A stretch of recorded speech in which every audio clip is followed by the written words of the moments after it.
crispy, juicy and golden to perfection in just 30 minutes? Yes, please. Today we are making one of the Germany's most favorite dishes, pork schnitzel. First things first, the pork. You will want thin, boneless pork chops that you're gonna wash if you wash meat before cooking and cut dry. I hope that you've chosen a cut that is cut against the grain. Otherwise, you're gonna need to change your plans. But let's assume you have the right ones. So if they are not even or thin enough, grab a meat mallet. If you don't have one, pretend you are settling all your life's frustrations with a rolling pin. For pounding, you're gonna need a freezer bag and oil.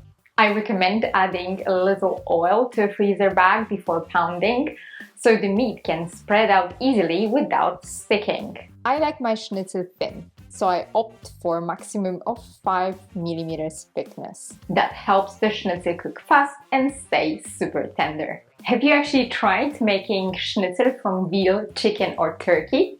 Let me know in the comments below. Season with salt and pepper. I sometimes add a pinch of paprika powder. Don't kill me here. That's what my grandmother did, and it's optional. Now, schnitzel famous crust comes from the breading. Set up your breading station. If you don't have a fancy containers like I do, use large plates. And choose a deep dish for an egg mixture. Think of it as a little assembly line. Don't forget to add a pinch of salt to the egg and whisk it with a fork. Place each pork chop in the flour on both sides first. Make sure the whole piece of meat is covered, but leave just what really sticks. Then place it in the egg mixture from both sides and in the breadcrumbs. But don't press too hard to make the coating more fluffy. Now it's time for the fun part, frying. Heat some oil in a large pan.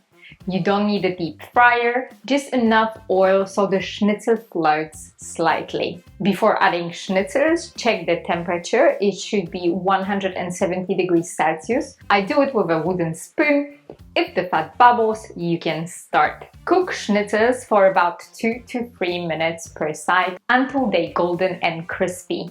Move the pan from side to side to achieve a wavy schnitzel breading. And before we see that outcome, please hit the like button. I think if you're still watching, then I deserve it.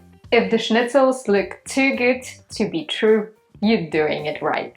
After frying, place the schnitzel on the paper towel so it can soak the excess fat. Eat it immediately or store it in the preheated oven to 100 degrees Celsius until you're ready for consumption. Oh yeah, crispy outside, juicy inside. That's schnitzel's heaven.